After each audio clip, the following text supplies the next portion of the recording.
FedEx man and L Cord. Nice to see you. Okay, I've got a big echo in my ear here. I got to get rid of that real quick. How's everybody doing today?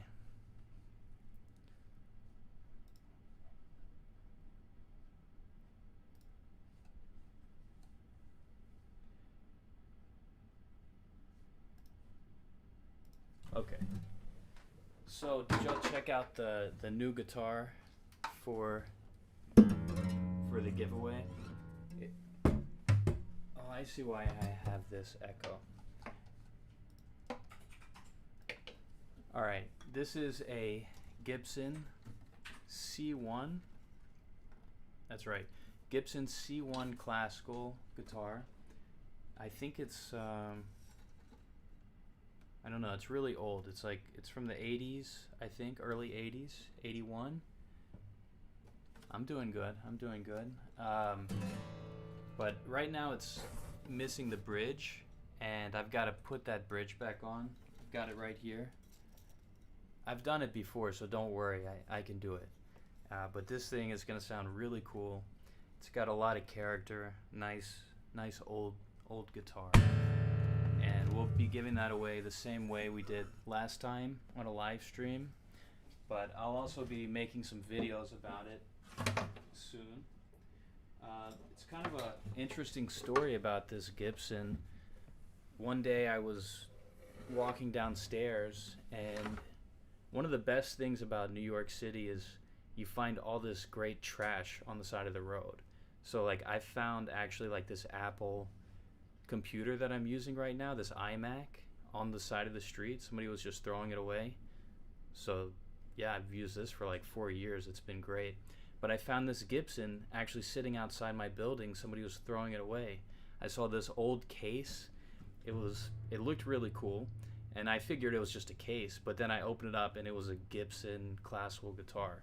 So yeah, it's been sitting here. I've been waiting for like the perfect time to fix it up, and instead of keeping it for myself, I'll give it away to all of you.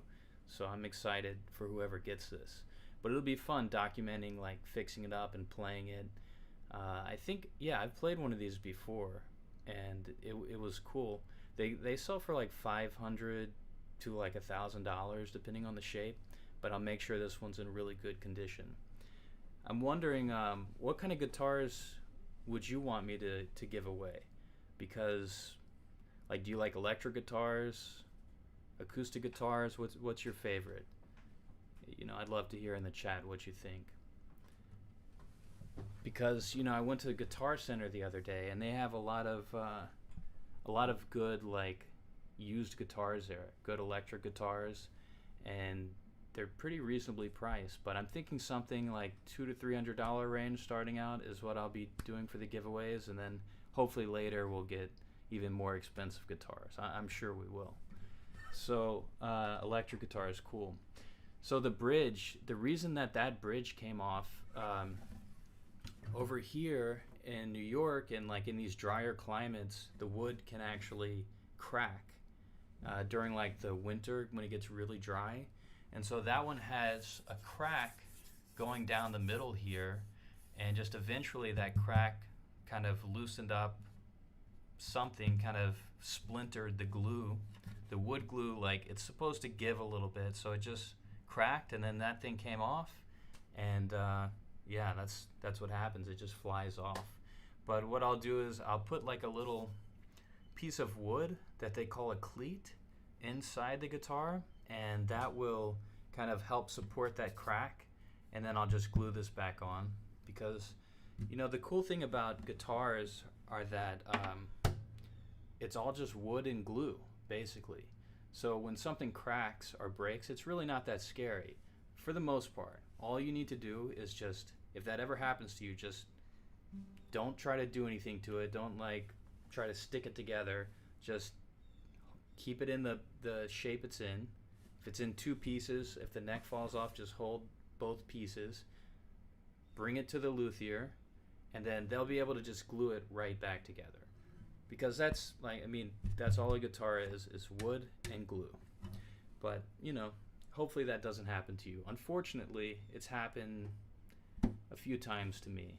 One time I had this really expensive guitar that like I got up really quick because I heard like a crash or something, and I knocked over the guitar, and I thought everything was fine. Like, it's not good knocking over the guitar, but when I picked it back up, it was cracked like all along here, and it was devastating. It actually wasn't even my guitar; it was somebody else's guitar, so that was even worse.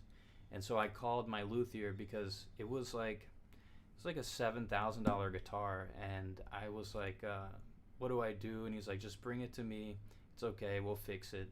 And basically, he glued it together, and it looked like nothing had even happened. So that was really cool. Yeah, I know. It's sad. So okay, well, any guitars, electric guitars?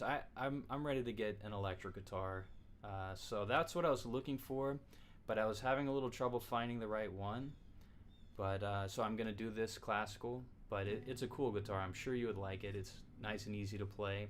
You could always put a pickup on it and electrify it. But I will definitely be looking for an electric guitar next time. So we did electric guitar, now we're doing acoustic or classical, and then we'll do electric again next time.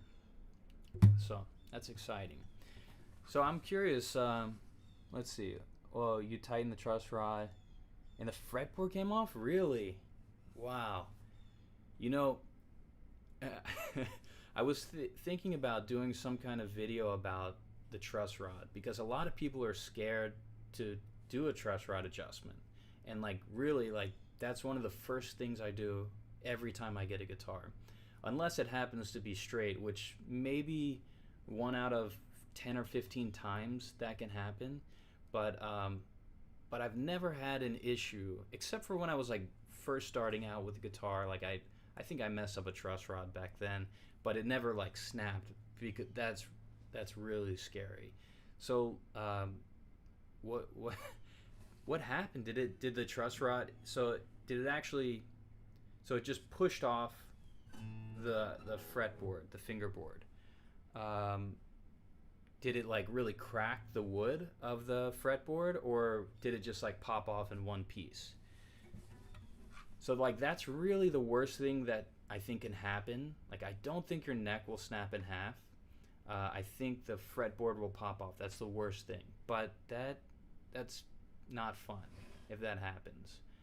But don't be scared to do a truss rod adjustment. Look up on YouTube like how to do it if you're a little worried about it, because it's very easy. And I'm curious, like how much did you actually tighten it? Like was it like really hard to tighten before that happened when it popped off? Because I would think like you'd have to like be pulling like really hard before that happened. But you know, if like maybe if you're like, because the fretboard is actually just put on with glue, just like the bridge, you know, just like a lot of these parts of the guitar like are all just glued together.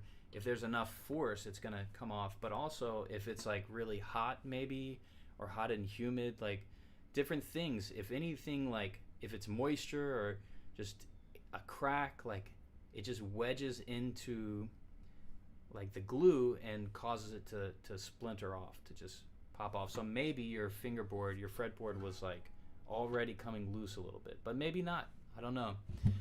But that must have been really scary when that happens. And I hate that you had that traumatic event. I hope you're like still wanting to like make sure you like wanting to do work on your guitars yourself, because really you got to do that. Like the worst thing to do is to play like a guitar that's not set up properly, because you can take, and I've done this, I've played like really like expensive guitars, and Guitar Centers can be kind of bad for this too. I went to Guitar Center and I was playing like their few $1,000 Fender Stratocasters, and they were good. Like you could tell like it's a really nice guitar, and it could be.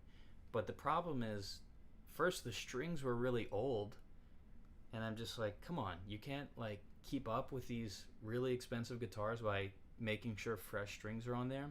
But the other thing too is like they weren't set up really well. And if the guitars are not set up, it doesn't matter if it's like a $3,000 or $5,000 guitar even. It's just not going to feel great to play. But it's kind of magical. One time I got this PRS from the pawn shop, and I really like when I first picked it up, I was not sure that this was even a real PRS.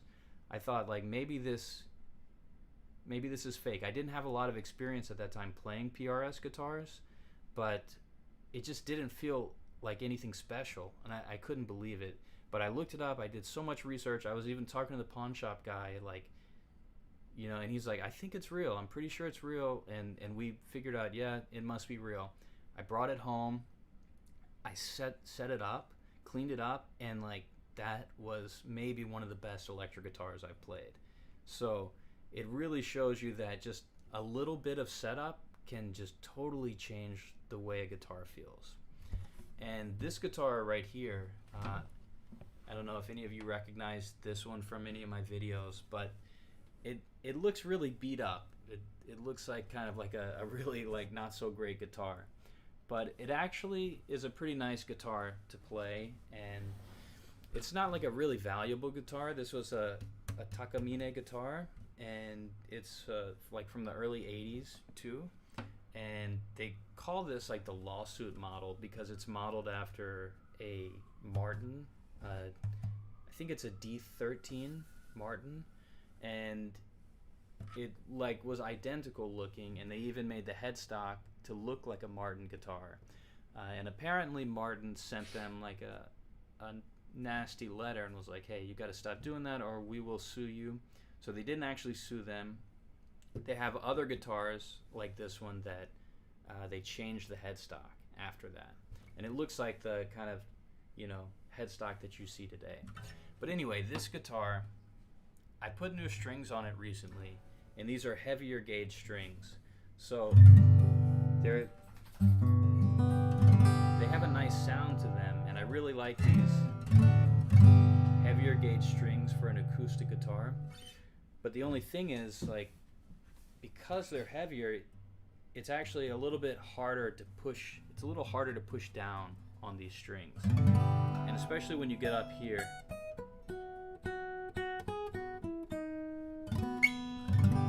When you get up there, it can be hard and it's tough. So what you have to do, first you have to make sure that the truss rod is adjusted properly and the neck is straight.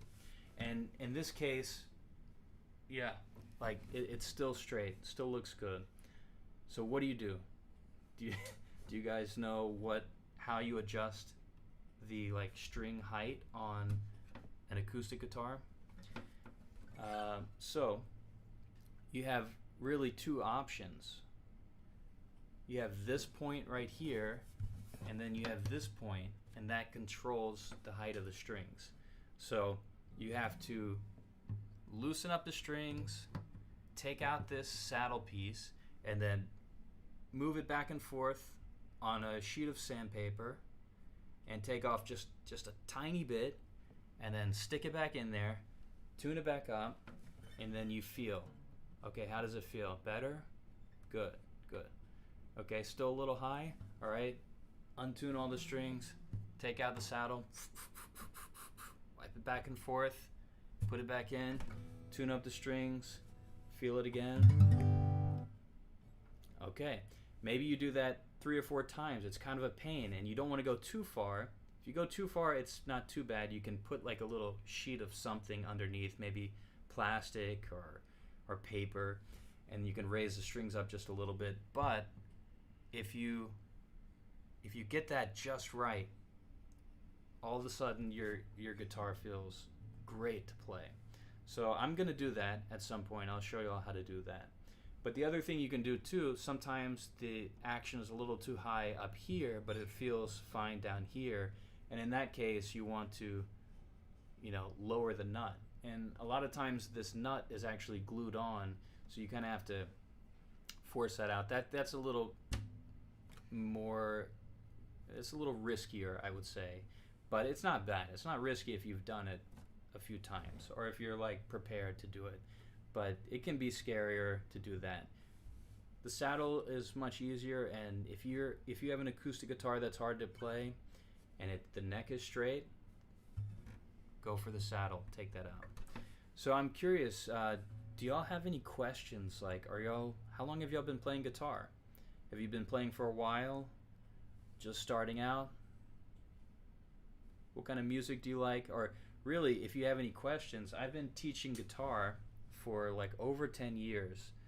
I've taught students like from like a few years old, I feel like, before 4 or 5 years old maybe, that can barely hold the guitar, up to like professionals. Playing for a few months, very nice, very nice. Playing for 2 years, great, awesome, exciting. How's it going? Like, how's the journey? Where are you? Are you struggling with some things? Like, what's going well? I'm really curious, and if you have a question, I'd love to give you some pointers. Also, like on this live stream, which I'd like to keep doing and do more often, and I'd like to have like some people come on and play something, and then I can give you some live feedback, and that feedback can also help other people as well. It's great. That's kind of the fun way to learn. Are y'all taking private lessons by any chance, or are you just learning on YouTube? When I started out, it was a long time ago. It was before the time of YouTube, and it was like, I guess I first started like really getting serious about guitar in like maybe 2000, maybe 99, and like at that time the internet was not even like, it was just so different back then. Like, I guess everything was just forums. There were no videos. So like the only thing that I used to learn were tabs. And it's a little bit different now. I mean, you have all these great videos, like there's so many great teachers on YouTube, but it's also very similar to where you're just learning, you're watching and learning. You don't have somebody that can like sit there and say like, oh, move your fingers up just a little bit, and oh, all of a sudden, oh, it goes from sounding like this to like, if you maybe move your fingers up a little bit and play on the tips, all of a sudden it sounds great. So like those little tiny movements, that feedback that you can get from having like somebody, a private teacher, that is so invaluable. So if you have a chance to like work with somebody or meet somebody, like if you have any friends maybe that can play, or really I'd recommend going out and finding a teacher, maybe like in your town, somebody who's really good. It could be somebody that's like in college, like learning guitar, and they're just starting to have students. Like that could be a good person.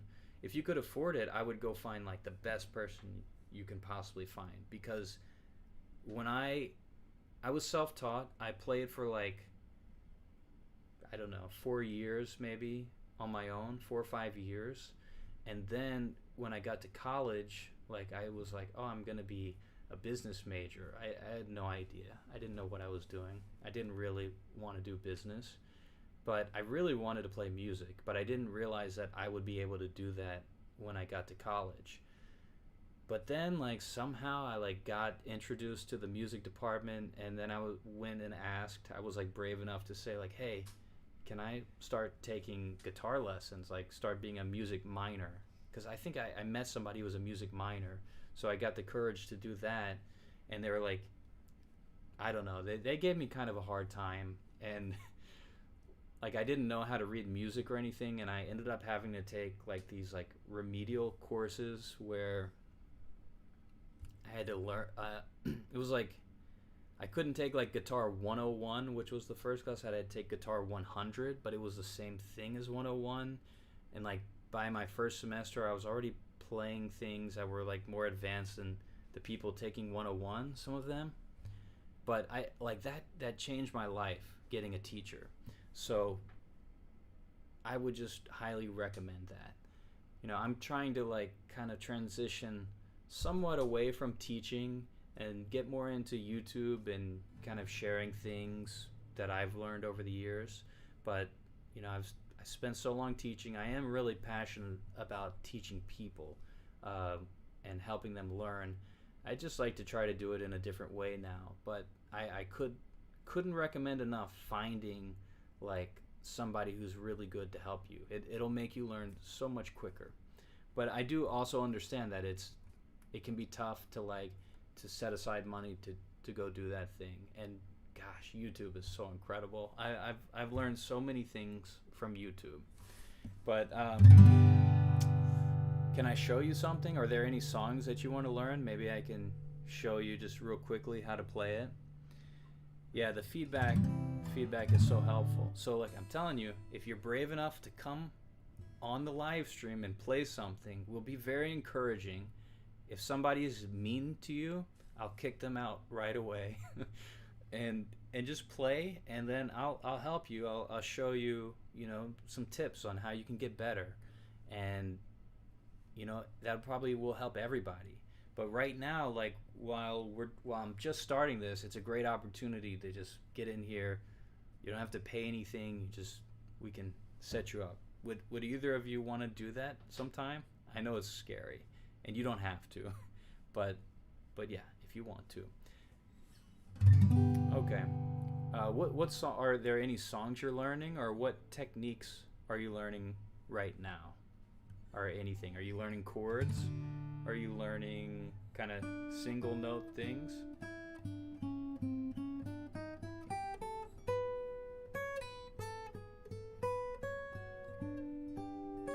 Yeah, watching other people do this is a lot of fun too.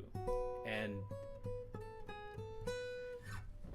I'm curious too, like who else do you like to watch, or what videos are you watching right now? Marty Schwartz, I think. That's somebody that apparently everybody studies with. It's weird because, I watch a lot of YouTube, but I didn't really watch, the Nokia song. Okay, I know that one on classical guitar. But it's been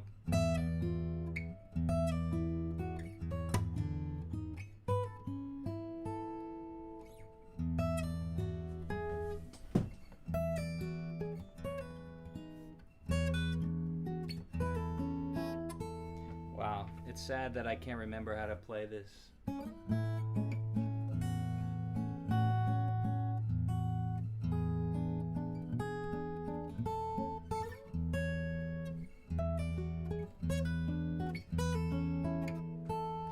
Oh, shoot. Yes, Grand Valse. You're right. I've played this song so many times, and I can't remember it right now. It's very sad, but if I sat here long enough.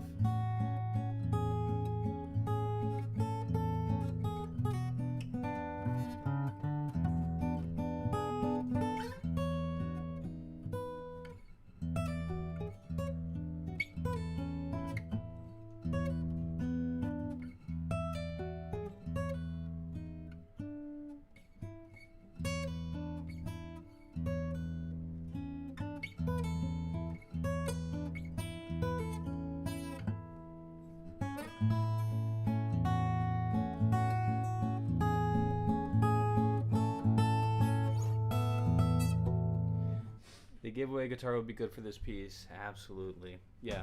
So sorry about that. I really gotta brush up on that one for sure.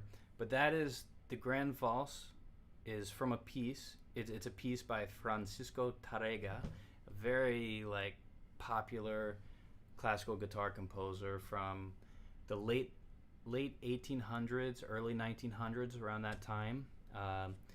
He wrote another really famous guitar piece that I won't really try to play.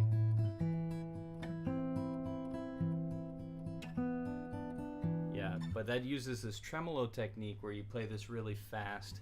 I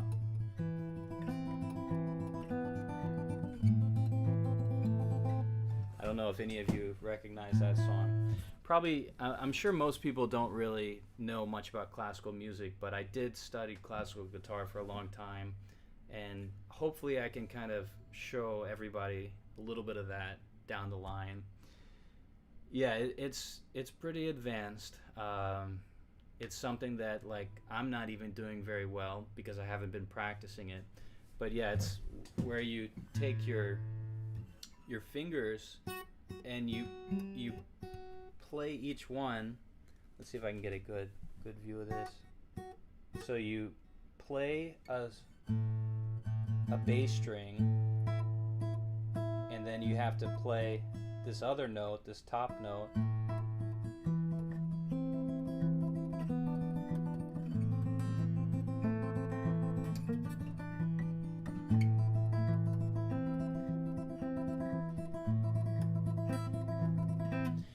So it's pretty cool whenever you start playing it fast, it kind of sounds like that top note is just going on forever, even though you're playing these bass notes. So it's really nice stuff.